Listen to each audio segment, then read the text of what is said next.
Thank you, everyone. This was our final panel of the day. We hope you enjoyed that. That was really fascinating. And thank you for staying with us for the entire day as well. It's really good to see so many of you here.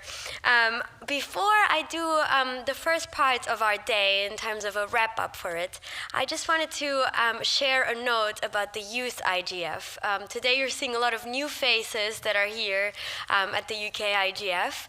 And there is panelists that have spoken today, for example, Ijan, that spoke earlier, who you can see here in the brown jacket, who is looking to establish a UK Youth IGF. So that is a tradition that exists in many countries already. It's a great initiative, and it's a way to bring more structure into the engagement of new faces to the IGF.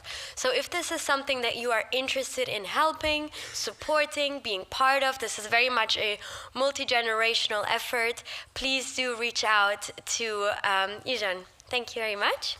And with that, I am going to walk us through a little bit of the key messages of the morning, and then Matthew will go through the afternoon sessions. Our day started with a wonderful keynote address by Baroness Lloyd. A couple of the things that she has covered is, for example, the efforts that the United Kingdom has been taking in becoming a global leader in responsible AI development, including responsible and ethical use of AI in public bodies. The Digital Inclusion Action Plan, which is something I encourage people to read up upon. The Online Safety Act, which are all steps into a direction of making the internet a safer place for citizens in the United Kingdom and beyond. The United Kingdom government advocates for a multi-stakeholder approach, which is why we are very, very supportive and excited about the UK IGF happening every year. We advocate for the private sector, the technical community, civil society, youth, and everybody else that is interested in the internet to take part in these conversations, and that was very much the minister's message today. We then moved to the digital fragmentation from a user perspective panel, which was really fascinating as we discussed the role of monopolistic infrastructure. We should think more, as some of the panelists emphasized, about being more resilient and equitable in the infrastructure that we build, and we should look for the opinions of users to see how they can best access what they need and what they legally should be also able to access. We also spoke about user education and the use of gaming actually as well, and how that can be a tool for participatory forums on the digital space. Another interesting aspect of that was a discussion on gender and human rights impact assessments. It's really important to think through the impact that the choices we make in the digital spheres and how they impact people that want to access the internet in an unfragmented way. We then moved on to a very, very different topic, which was quite new for the UK IGF, and that was at a workshop on AI ethics. Thank you all so much also for your really active engagement in that session. What we realized is that AI ethics runs through a lot of the components of AI. So we saw that analogy of a cake, from energy to chips, to the infrastructure layers, up to the very users and the applications of AI that we have today. Our workshop hosts identified some of the ethical concerns when they put us in groups, and we were able to discuss things from the impact of AI on labor to the impact of AI on relationships, on education, as well as on the way that we treat our data and how we protect it as well. We hope that that was a really insightful session. I certainly found there to be really fascinating questions coming out of it. With that, I hand to Matthew for the rest of the day. Thank you, Esther. After lunch, we started with a fascinating presentation from Cecilia, really a very important debate around the concentration of power, both in AI and in cloud, and throughout the entire tech stack. She talked about large tech companies like Alphabet and Microsoft gaining a lot of power by controlling data, talent, and also investments.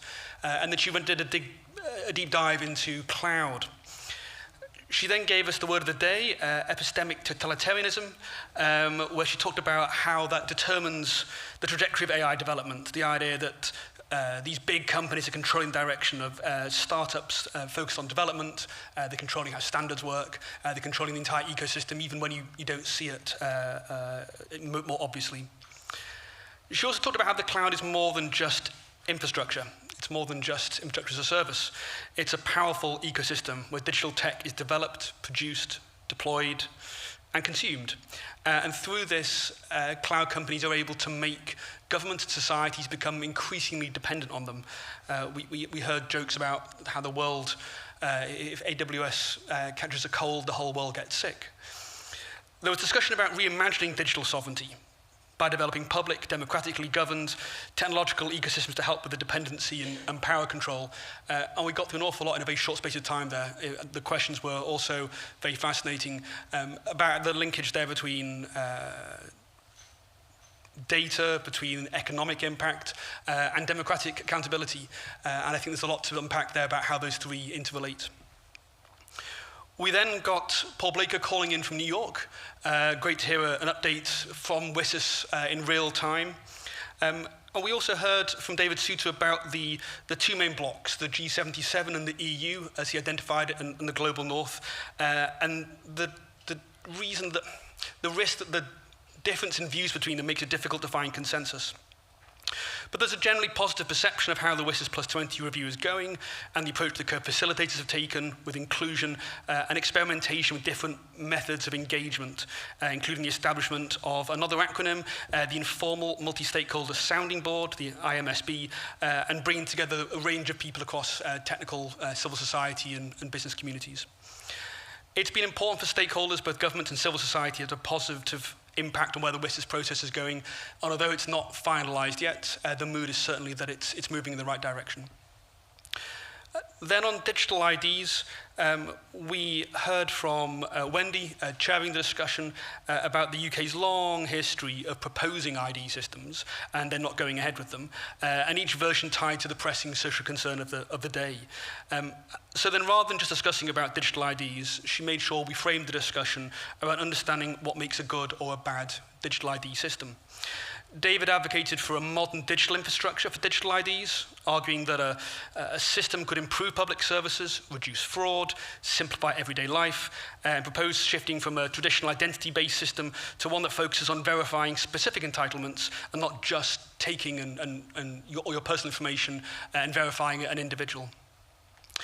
Carla discussed the importance of legal regulatory frameworks, including data protection laws, human rights assessments, and technical audits, and also focused on the importance of protecting the complexity of individual identities, regardless of how we proceed with this.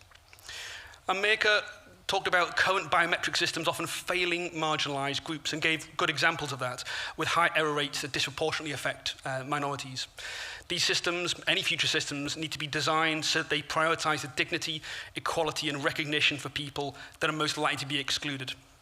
I thought it was interesting also talking about different examples. Estonia came up, the Netherlands came up, and both were pushed to one side. I think for good reason, but if they're not the examples we look to, what are?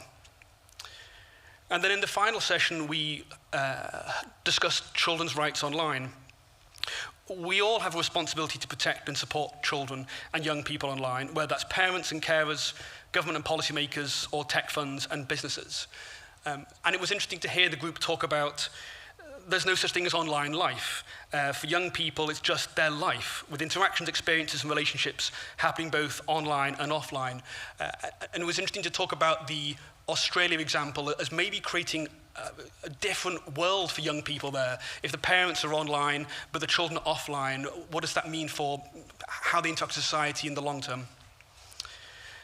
Young people want a digital space to be safe, to maximize opportunities to connect with others, and want help balancing their time online with real relationships in their local communities. And we need to work out what the structures are for that. Children's perceptions and experiences of the online world vary greatly from those of adults, including parents and policymakers, and the examples of what they care about was very, very clear there. Children should be involved and consulted where decisions are made about anything that impacts them in the online world. And when it comes to policy making, aspects of children's experiences are often cherry-picked to suit the direction of political travel rather than being accurate and a complete reflection. That's a whistle-stop tour through the day, a lot of really interesting panels unpacking a lot of different issues. And there, we'd like to wrap up and thank you all for coming. And I think our final job is to say drinks are now served. So see you upstairs. Thank you. Thank you so much.